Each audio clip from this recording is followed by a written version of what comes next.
Silence today, no music today. Unfortunately, Restream has crashed.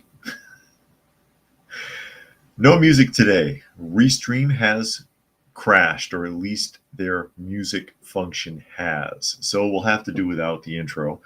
Anyways, you are listening to and or watching Coffee Talk, and you could find the live portion Monday through Friday at 2 p.m. Eastern Standard Time, and that is on YouTube at Coffee Talk Live and at Prepper University. You can also find me on X, formerly known as Twitter, and that is at Coffee Talk Chat if you have X and you care to join me there, as well as fistfulofradio.com, podcasting out of Atlanta Monday through Thursday at 4 p.m. Eastern Standard Time and Friday at noon, as we get ready to dive into the world of the news media and see what is going on in the world today and have a little bit of discussion. And yes, I will be sarcastic and snarky at times because it's ridiculous, ladies and gentlemen. It really is.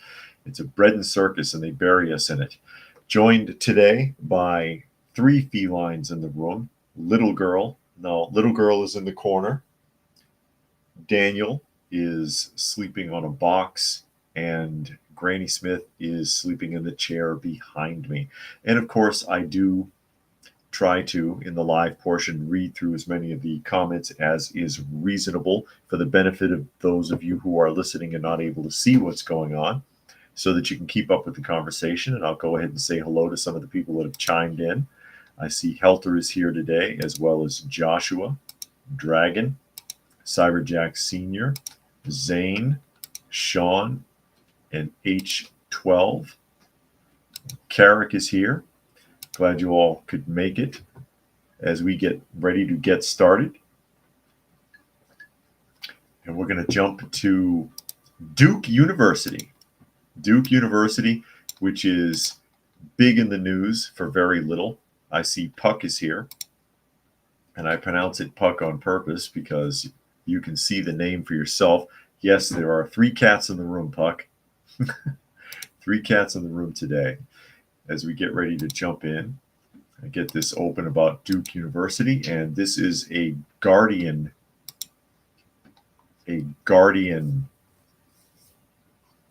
article. Duke students walk out of Jerry Seinfeld graduation speech in Gaza protest. Oh, they walked out on Jerry, and you see Jerry here looking, actually, he looks really dopey in this photo.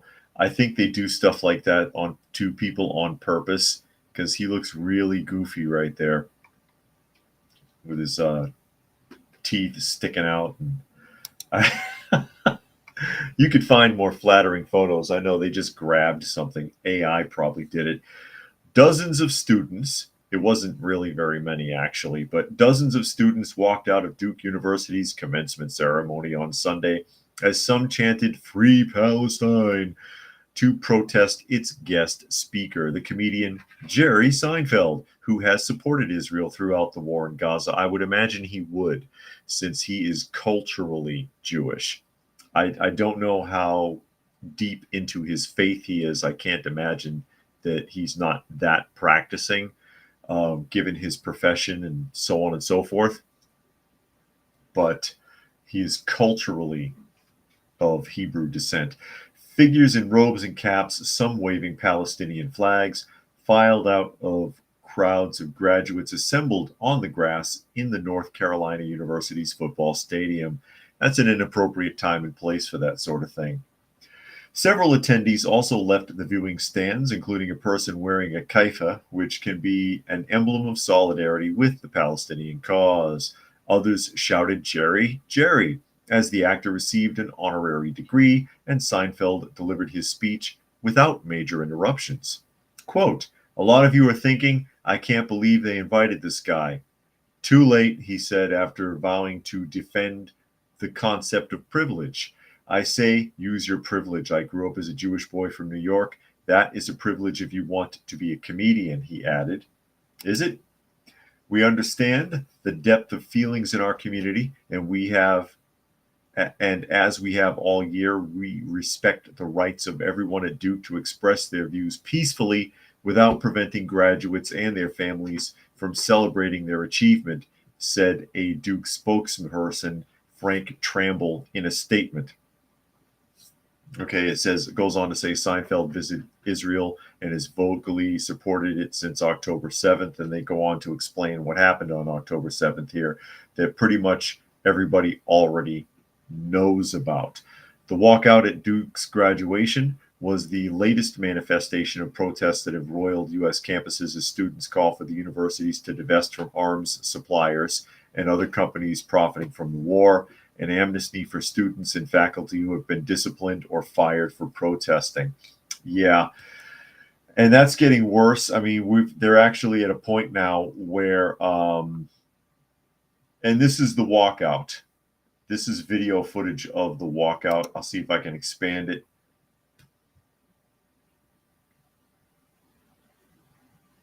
Yeah, it's a couple dozen students. Well, maybe 3 dozen.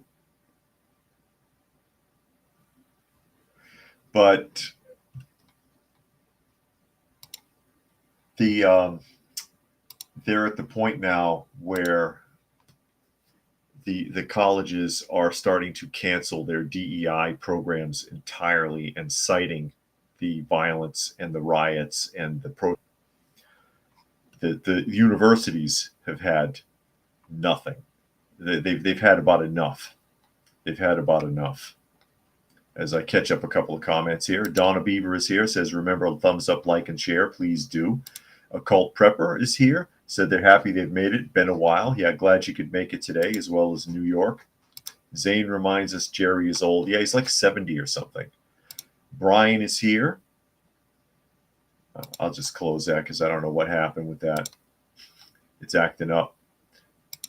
Puck says a protest about nothing.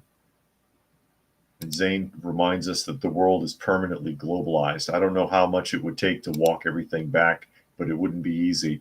And Puck says, I like how the MSM accepts as fact the casualty numbers given by Hamas. Yeah, you don't know. You don't know what's going on over there, really. Most people don't. And Helter says he should have brought Soup Nazi with him to take the mic. No diploma for you. Yeah, no diploma for you. 2 weeks. That's what they should do. And I guess they figure there's not going to be any disciplinary action because college is kind of over. You know what I mean? But yeah, a lot of colleges and universities are now, as a result of this, actually canceling their DEI policies and programs, defunding them, because they have to admit that that's part of the problem. That's been part of the problem. Joshua says they'd be more worried about how they're going to pay their student loans than who's speaking at the graduation. Yeah. And Boogers is here. Glad you could make it. And Zane says to walk back from globalization, you have to delete the internet. So we need a huge solar flare. That's what we need. A huge solar flare to knock out all of the computers and web in the world for decades so that we can start all over again. So, which would be a complete global reset because we'd probably lose like 90% of the population if that happened. Most people can't function without the electronics anymore. They really can't. As we move on here, and we're going to go to an article from Reason. This is an article for Reason, and this is something that I've been keeping an eye on, and it's just finally backfired on the school. It's a California school. You might have heard about this.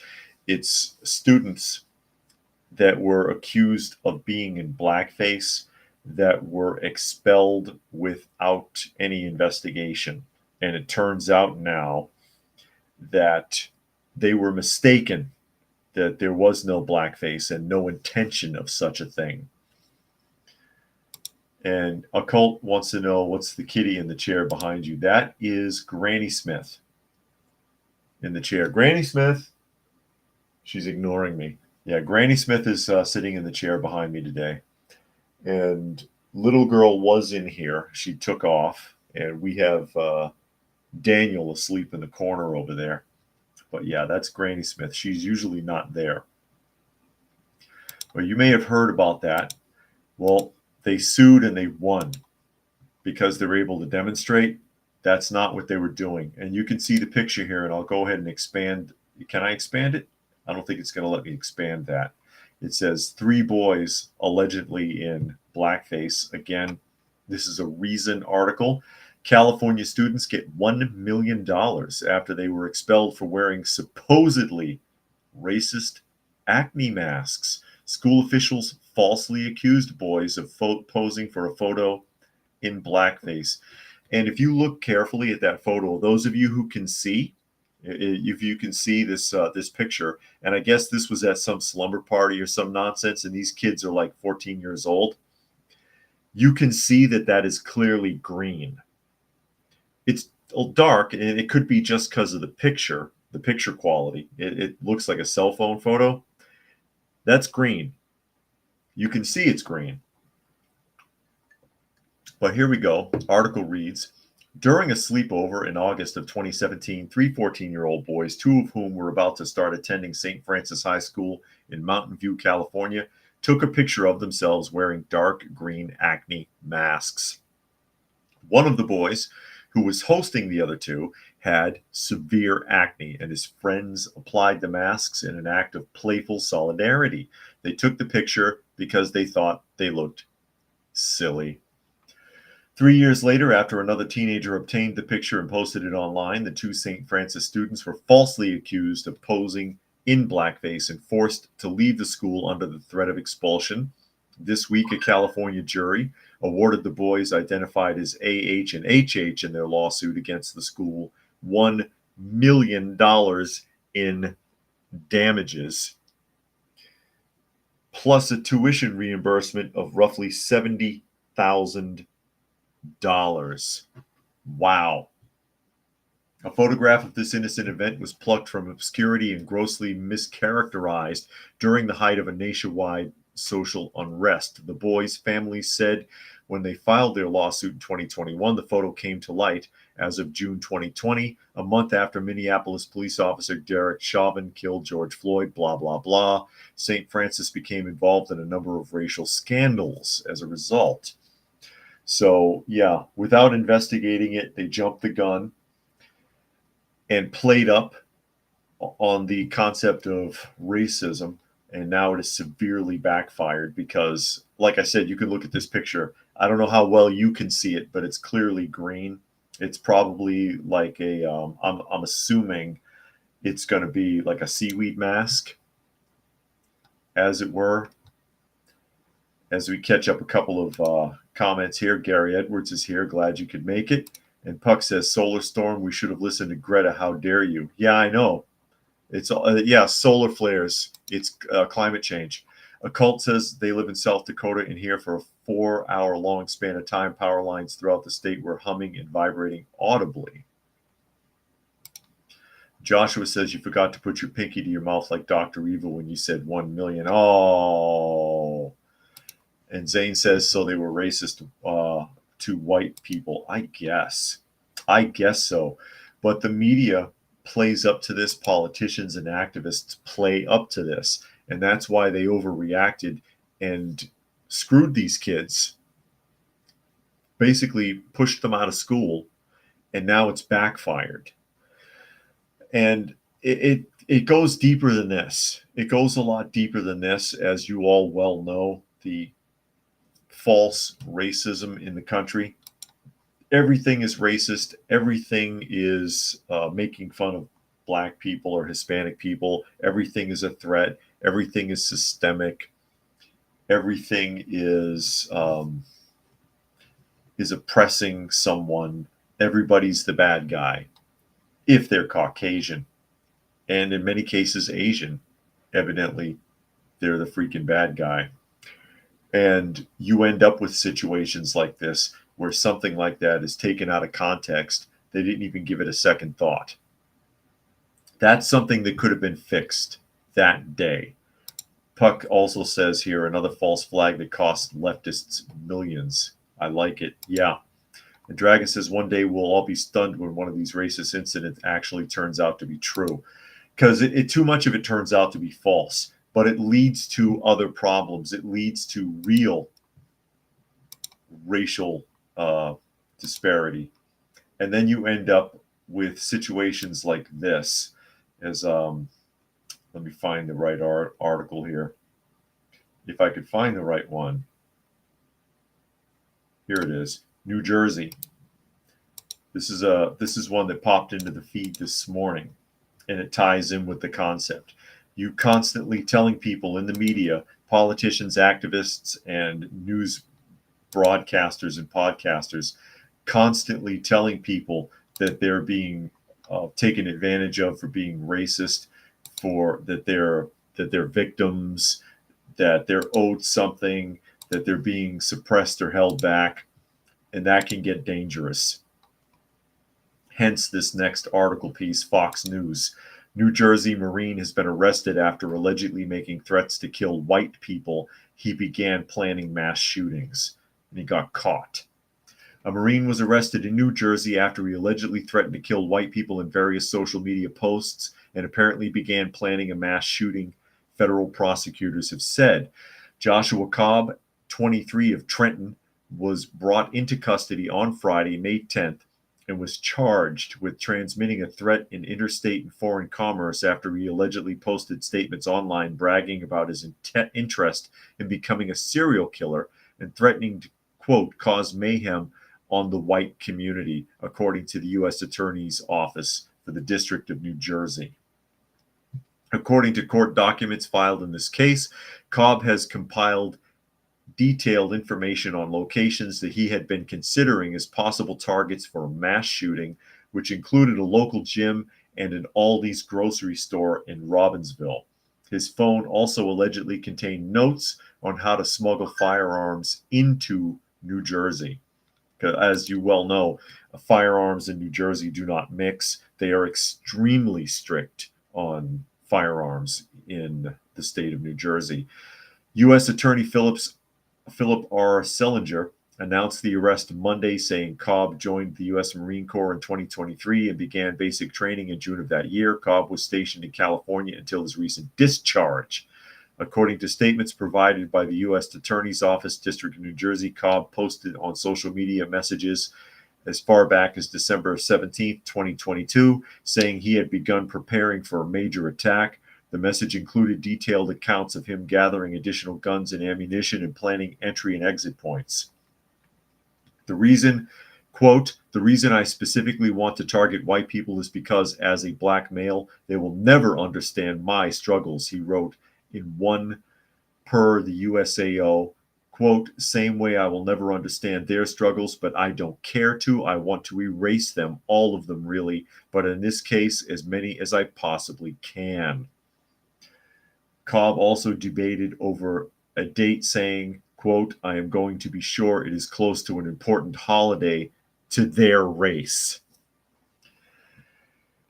Again, it continues. As of today, I have officially began planning my attack. It is going to take place in 2023 in the state of New Jersey. I have not chosen an exact date, but I'm going to be sure it is close to an important holiday to their race. I have a location in mind already, which I have frequented in the past year, and I'm certain nobody there is armed or will be able to stop me from spraying them to the ground. I've already acquired 2 of the 4 firearms I plan to use for my attack, and I also know my entry and exit points already after the mayhem. There we go. And this is what you end up with. This guy who's already unhinged anyways, obviously. And they don't explain why after a year he's discharged from the Marines either, because he joined in 2023 and he's already been thrown out. He's already been thrown out. Has decided to take his anger and aggression and has decided that he's going to target white people for not understanding his struggles and thinks that all white people should be eradicated. Where does he get the idea from? Well, he gets it from activists. He gets it from politicians. He gets it from the media. They feed this, and then they act shocked when something like this happens. At least they caught him. At least they caught this guy. Let me catch up a couple of comments here. Gary Edwards says yellow journalism running rampant through the mainstream media. Zane says this is real racism. And Unknown Nose is here. Glad you could make it. Helter says calling Cobbs a Marine vet is a misnomer. He was barely out of basic training before being discharged. Yeah, he's not a vet. You're not a veteran if you're discharged. If you're most likely dishonorably discharged, you're not a veteran. You didn't serve. And again, it doesn't tell you why he was discharged. Was he discharged because of physical or psychological problems, because of insubordination? It doesn't really tell you. I can only imagine that he was probably dishonorably discharged. That's my assumption. But yeah, that's real racism. This is somebody who just wants to hurt people, and he has decided to target white people because it has become a cultural norm. It's become a cultural norm. So let's go ahead and take that next step. And instead of just making accusations, instead of just using aggressive language, instead of just making threats, let's actually plan to start killing them. That's where we are with that. Unknown No says he needed 4 firearms to charge into a building of unarmed, unaware people. Is he Dr. Octopus? Well, I guess obviously something must have been there for backup. But I think what's important is in this manifesto, this is the key to it right here. Never mind the racist part, okay? Never mind the racist part. It says, I have a location in mind. These are quotes. I have a location in mind already, which I have frequented for the past year. And here's the key to it. When it comes to any kind of incident like this, I am certain nobody there is armed to be able to stop me from spraying them to the ground. He has selected locations where he is positive that neither the customers, the bystanders, or security, if there is any, will be armed. He knows that everybody there is going to be helpless if he starts shooting. He's not going to go someplace where somebody might be able to draw down on him and stop him. And that's a common part. That's a common part that you see with any of these so-called mass shootings. They go someplace that's a gun-free zone where they're pretty sure that they're going to get away with it. And Rare Fruit says corporate psyops, never play that game. House has it rigged, folks. And Occult Prepper says, what nationality is the so-called Marine who is planning the mass shooting? It doesn't tell you the nationality, just that he's black. He's a black male, which is also in the manifesto. Quote, the reason I specifically want to target white people is because as a black male, they will never, and never all caps, understand my struggles. Quote also, and this is the double standard, same way I will never understand their struggles. Then he goes on to say, but I don't care to. All right. So why should I care about your struggles then if you don't care about mine? But that's the common attitude. That is the common attitude that like, oh, it's me, me, me. It's all about me and my problems and my struggles. Oh, you have problems too? Yeah, I don't give a shit. And Puck says, try that in a small town. Yeah. And it says that he's a mental patient. They all are.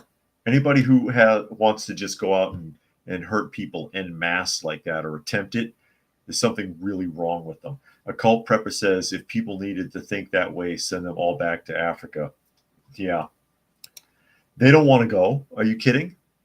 That's something that came up in the 60s and 70s during the Black Panther movement, where there was something that came up out of that. I forget who it was. He was like, yeah, we should all go back to Africa.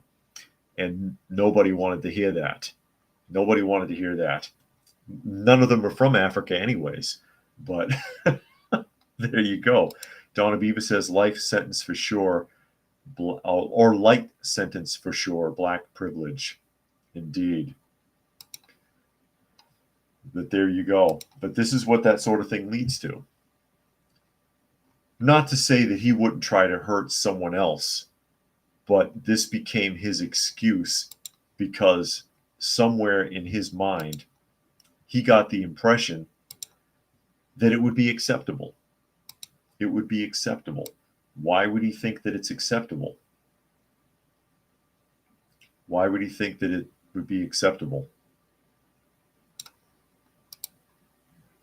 Thinks it would be acceptable because the media has made it acceptable to attack white people all the time. And it's been building up for decades. It's been building up for decades. And I've mentioned it before, you can trace it all the way back to the 1970s when that was really first starting. Take a look at the Jeffersons and then compare and contrast it to All in the Family, which the Jeffersons is a spin-off of. Both 70s shows, both popular shows, both highly critically acclaimed. What's the difference?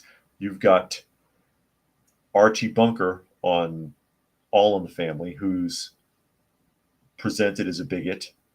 And then you have George Jefferson on The Jeffersons, who is presented as a bigot. What's the difference? And I've talked about this before. The difference is you've got Archie Bunker, who really is just ignorant. He says things because he doesn't know any better. And sometimes you can call him on it and he'll suck it up. George Jefferson, on the other hand, is very belligerent, very aggressive, very nasty to people on purpose, knows exactly what he's doing. And when you call him on it, he gets worse. He gets worse. And it's consistent. Archie says things out of ignorance. George Jefferson says things to hurt people. Everybody's a honky, a cracker, something. He's just cruel. If you're mixed, you're a zebra. He torments people. And if you say something to him, he gets upset and he does it more. He does it more. But it was socially acceptable. Socially acceptable on TV. Look at Richard Pryor. Go back and look at his first appearance on Saturday Night Live in the 70s. Watch that episode. It's hard to stomach. It's hard to stomach the way that he comes off. In several sketches, deliberately intimidating white people, intimidating Chevy Chase in a sketch. His little 5'5", 90-pound self, and Chevy Chase almost looking like a linebacker in those days. He was huge. And his monologue, the only time I've ever heard the N-word on Saturday Night Live was the night that Richard Pryor was on. He must have said it 50 times in his comedy monologue. It was culturally acceptable even then to just lay into white people, and they just kind of sucked it up. And it just built up over the years to where we are now. It's gotten ridiculous. Gary Edwards, speculating on the last article, says, I think the military figured out he was mentally ill and quick marched him out of the service, probably a general discharge. That's possible. That is a possibility. That is a possibility. And Rare Fruit says they've used division to control people for thousands of years. Yeah, and it still works. It still works. And speaking of an attempt at a mass shooting, here's another one from the Western Journal. It's another church, another attempt at a shooting in a church, also foiled like the last one. We read this article last week where a gunman ran up on the pastor in the church. black gunman, black church, and they tackled him and held him down and got the gun from him. And I was like, hey, finally, some people having some coconuts here. Well, it's happened again, this time in a Catholic church. Western Journal, congregation proves its mettle when gunman tries to storm children's first communion. And here we see up here, I think this is Catholic, right? Because they look very Catholic in this image. I'll expand the image real quick for those of you who can see. I'm pretty sure that's Catholic. I haven't fully read this article yet. It says a teenager was arrested in Louisiana over the weekend as he attempted to enter a Catholic church. It says couch. They misspelled it. Who wrote this? Jonathan Jones. Is Jonathan Jones AI? A Catholic church armed with a rifle and was stopped by parishioners and held until the police arrived. The harrowing incident occurred on Saturday morning at the St. Mary Magdalene Catholic Church. Yeah, so it is Catholic. South of Lafayette in the city of Abbeville, when the church said a suspicious person tried to enter. According to police, the church as dozens of children were about to receive their first communion. Oh no. An armed 16-year-old male opened a back door, and he was immediately confronted by members of the congregation. And that happened at about 10:35 a.m. Someone alerted Father Nicholas Dupree to the situation by whispering in his ear, and he responded by asking those present to remain seated while he prayed the Hail Mary. Dupree was joined in the prayer, but a panic soon spread through the church. The moment was caught on video by the church's live broadcast of it Saturday morning mass. An anti-Catholic terrorist was arrested after entering a Catholic church with a rifle, intending to massacre children and their families during a First Holy Communion ceremony in Abbeville. According to the statement posted on Facebook by the Abbeville Police Department, the teen was clad in all black, and he was quickly taken into custody. Quote, the person was confronted by parishioners and escorted outside. Upon arrival, officers arrested the suspect and placed him in custody. Officers with the Abbeville Police Department and Vermilion Parish Sheriff's Office made a sweep through the church to ensure there was no additional threat and confirmed that no one was injured. Police also said the 16-year-old was questioned in the presence of his parents before he was ultimately sent to the psychiatric ward of a local area hospital. He is charged with 1 count of terrorizing and 2 counts of possession of a firearm by a juvenile. The police did not disclose the teen's motives for entering the church. His motives were clear. He said he wanted to shoot the kids. What I would like to know, well, you're not going to see a picture of this kid. I don't know if you're going to see a picture of this kid or not, or if they're going to block it because he's a juvenile. They're not going to tell you his name, and they're not going to let you see his image. I want to see. I want to see who this kid is. All I see is video footage. I'm looking at these footage. Here's the police. There's the priest. Yeah, you can't see the gunman. They're not showing you the footage from outside because I'm sure this camera's on the outside of the building also. But glad to see them stand up for themselves. They saw the kid came to the side door, comes in with a rifle. Somebody saw it, grabbed him, and then others came and helped. And that's what should happen instead of people shitting their pants and then getting shot to death, and then we got to hear about gun confiscation again. And Urban Angst is here today. Glad you could make it. And Nature Nerd says, why do atheists hate Catholics more than any other denomination? Oh, no.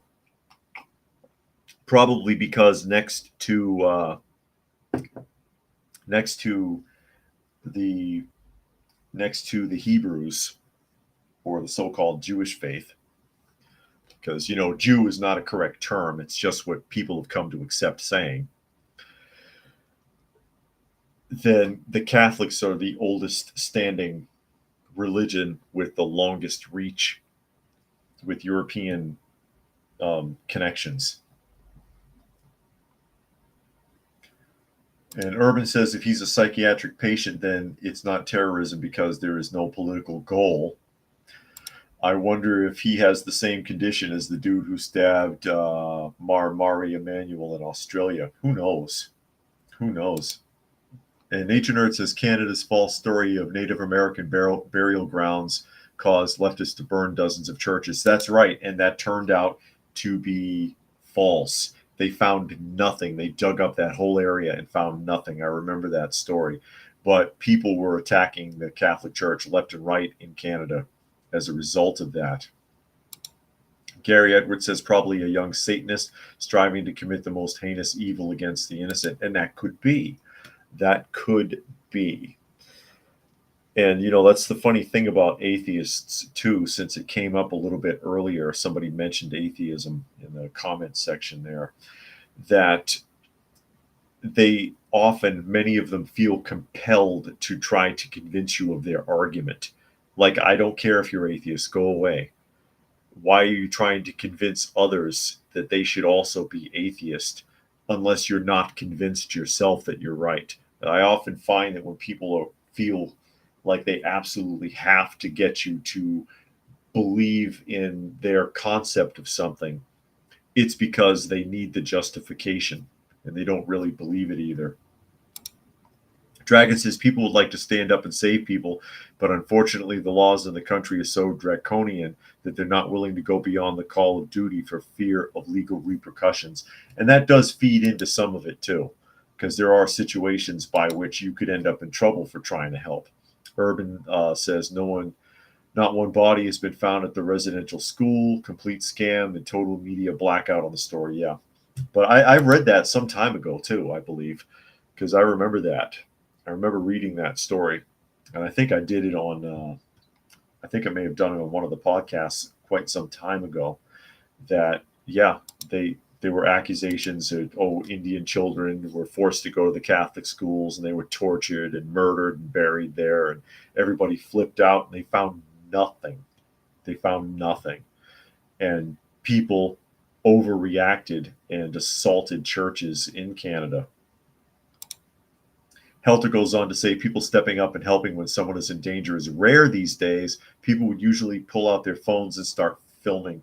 Yeah, get it on social media as quickly as you can. But I'm just I'm glad to see that there were people there that were willing to act. They were willing to act, and they did, and they got him before he could do anything. And of all things, you know, a bunch of little kids. A bunch of kids. Yeah, let me go shoot up a church full of children. That's really brave. That really proves your point. People are just amazing. What an evil, cowardly thing to do. What an evil, cowardly thing to do. You know, to go run around and let me take it out on children. What are you going to prove? What are you helping? What are you changing? What is your point? And I'm wondering if I'm going to see anything further on it because, again, he's a minor, so they're going to bury a lot of it. You don't know what nationality the kid is. You don't know his name. You don't know if he's from that neighborhood. I'd be curious to see. I want to see images. I want to know who he is. I want to know. And I want to also know that he's not just going to get tossed to juvenile until he turns 18 and released. What are you going to do? What are you going to do? Zane says, "Why do churchgoers keep evangelizing to me? Are they not of their faith enough?" Not all churches do that, and usually the ones that do are kind of weird anyways. Like the Jehovah's Witnesses do that. They go door to door and whatever. And the Jehovah's Witnesses, their belief system is not really, it doesn't stand on solid ground at all. The Jehovah's Witnesses. But yeah, they go to door. I wouldn't really count them as a reliable source as far as faith. There is a there is the part of the Bible where it says, "Go out and minister to all the world," and there are some churches and some denominations that take that very seriously. But the Bible also says when to leave people alone. There's a passage, I forget where it is, where Jesus actually tells his disciples, if people don't want to listen to you, shake your dust from your feet and leave. Just don't keep browbeating them. As we shift around here and talking about Mayor Eric Adams, we're going to jump to New York. Tribune News Service, more corruption for the mayor. Chinese billionaire with ties to Mayor Adams sentenced to deportation and time served. Hui Qin, the Chinese billionaire who admitted in March to making straw donations to political campaigns, including Mayor Eric Adams, was sentenced Thursday to 7 months in prison and removal from the United States. Brooklyn federal prosecutor Breon Peace, who handled the case, called the sentencing a lesson in American civics the hard way. Quinn's brazen flouting of our political and immigration system and his defrauding the government agencies resulted in a felony conviction, prison sentence, and today his removal from the United States, Peace said in a written statement. Quinn pleaded guilty 2 months ago to making more than $11,000 in illegal donations to 3 political candidates, along with the donations to the Adams campaign. He arranged for illicit contributions to Representative Andrew Garbriano of New York and Alan Fung, a Republican who ran for Congress in Rhode Island. None of the 3 politicians have been implicated in any wrongdoing in this case. When first questioned about Quinn's guilty plea, Adams told reporters he'd met him before, but that was one of the thousands upon thousands of people that he interacted with while on the campaign trail. Yeah, I'm sure. A month later, the New York Daily News reported there was more to their connection than that. Adams celebrated his 60th birthday party at Quinn and his former model wife Emma Duo Liu Lux Plaza's penthouse. So Adams sat here and said, that's the key to this, actually, that he's received donations illegally from Quinn and others by arrangement through Quinn, claimed that he met him once before, but he don't remember the guy. And apparently Quinn helped host a birthday party for him. Okay. Also in attendance at the party was Adams's advisor, Winnie Greco, whose Bronx homes were raided in March by the FBI, and she hasn't been accused of wrongdoing. During the sentencing of Quinn, United States District Judge Joan Azrak ruled in favor of giving him time served, as he'd already been incarcerated since his arrest in October. As part of his plea, Quinn also agreed to relinquishing his permanent resident status in the United States, which he apparently also obtained illegally, and that's in the article, as well as immediate deportation. So he's in the country illegally. He has fake resident status. I guess if you have enough money, you can buy anything. And he's making fraudulent contributions and arranging for fraudulent contributions to certain political candidates, including Mayor Eric Adams, who claims that he doesn't know Quinn, even though Quinn hosted a birthday party for him. Okay. Catching up comments here real quick. Puck says, did you see the video of the black transformer that ran over a 64-year-old man, then backed over him? Bystanders checked him out, called 911. The transformer came back and stabbed him 7 times. No, I don't think I saw that. Unknown Nose says they recently saw a movie about that where the native kids were buried under a Catholic school in Alaska. I think not a documentary, more of a supernatural thriller, I guess. And Urban says if they're not saying anything about the psycho kid, the best bet is he's not white. Oh my. And Unknown Knows loves hearing about Mayor Adams. Incredible. And Zane thinks that Satan's as real as the Tooth Fairy or Santa Claus. So I try to catch up here real quick. And Puck says, ever since Marion Barry, I believe that any Democrat can be elected mayor. And Urban said, gotta say, Mayor Adams looks good for 60. Yeah, I didn't realize he was that old. Well, you know, when you got that kind of money and clout, you know, you can afford you can afford the best of the best in life, I guess. Gary Edwards says Christians aren't supposed to pick green fruit. They're supposed to let the Holy Spirit lead them. Otherwise, they're striving through their own carnal nature, which the Bible warns against. That's right. That's right. You're not supposed to go around browbeating people. You're not supposed to go around browbeating people. But I think this is interesting, and I'd be curious to see where it leads. Probably nowhere, and Adams is probably going to get away with it yet again because he's been slipping under the wire on a lot of stuff. I just love that he claims like he doesn't remember the guy, but the guy hosted a birthday party for the mayor, which also should be called into question. Why are people who are making donations hosting parties for you? Isn't that a conflict of interest? And how much money, never mind how much money you got from Quinn, how much money did you get from the other people that Quinn influenced?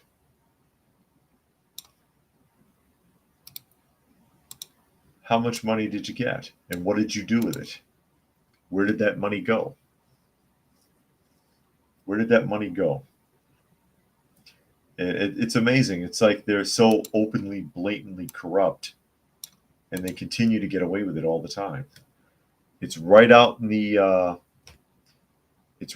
open, right out in the open for everybody to see, and everybody knows it's shady and dishonest, and nobody says anything.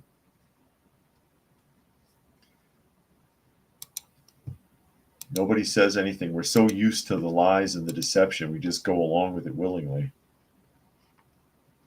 Hands tied, feel like there's nothing that we can do. Nothing we can do about it. But also on the lines of corruption, we're going to go talk about Governor Nuisance, Gavin Newsom in California here. Independent article.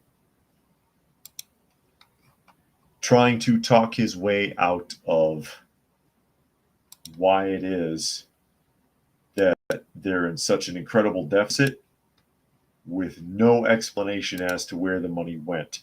Called out by a reporter and doesn't answer his question, gives him a word salad. Independent article. Gavin Newsom confronted at press conferences about missing $24 billion that were spent on tackling the homeless. California's Governor Gavin Newsom was confronted while being probed at a press conference over the state's spending of $24 billion to tackle homelessness. Mr. Newsom led a conference on Friday announcing that California's budget deficit is at least $45 billion and proposed various spending cuts to state worker jobs, educational programs, and health services. Oh, and part of those health services, as we read yesterday, is giving free vodka and beer to homeless people at the rate of $5 million a year. Why don't you cut that program? How about you start there? He also proposed reducing funding for homelessness and housing initiatives by nearly $1.2 billion, including $474 million from an anti-foreclosure program to preserve existing affordable housing. Despite the big budget announcements and slashes on spending, one reporter at the conference did not allow the governor to skim over the topic of homelessness in the state.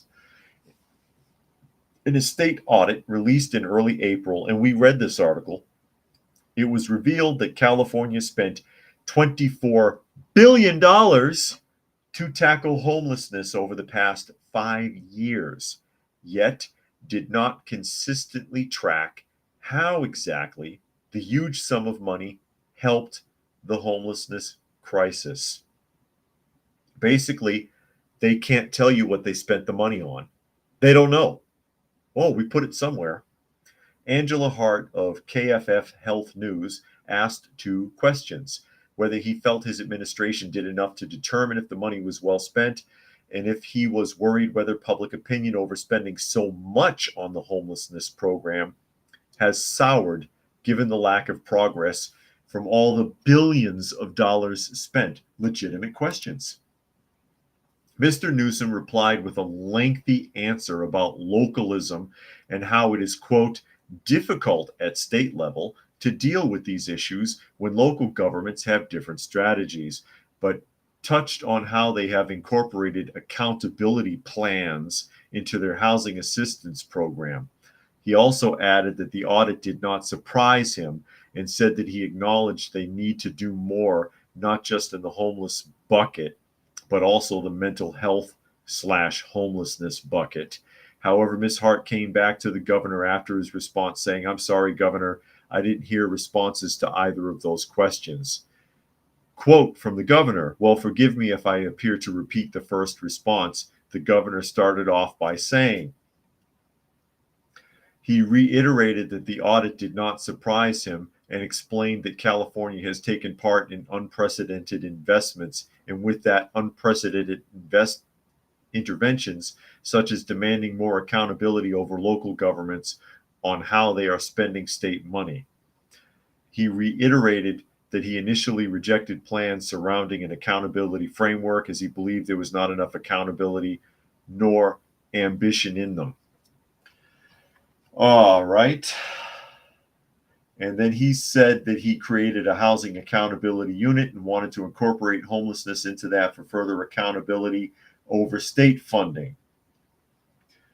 So first he said he's not surprised that they wasted money. $24 billion is a lot to lose. That's almost $5 billion a year for the last 5 years. That is completely unaccountable. They can't tell you what it was spent on or how it was spent or where the money is. That's 24 unknown. $24 billion. $24 billion. 24. Absolutely. $24 billion. All right. Almost $5 billion a year. Damn near. And the reporter asks, what the hell's up with that? Basically, very politely asking, what's the deal with that? Where'd that go? What are you going to do about it? And he gives her that word salad. First, he says he's not surprised that they're wasting money. Thanks. Be nice if you did something about it. And then his response to it is, oh, well, we're investing in accountability programs. And who's on those committees and how much is that going to cost and what are they going to do?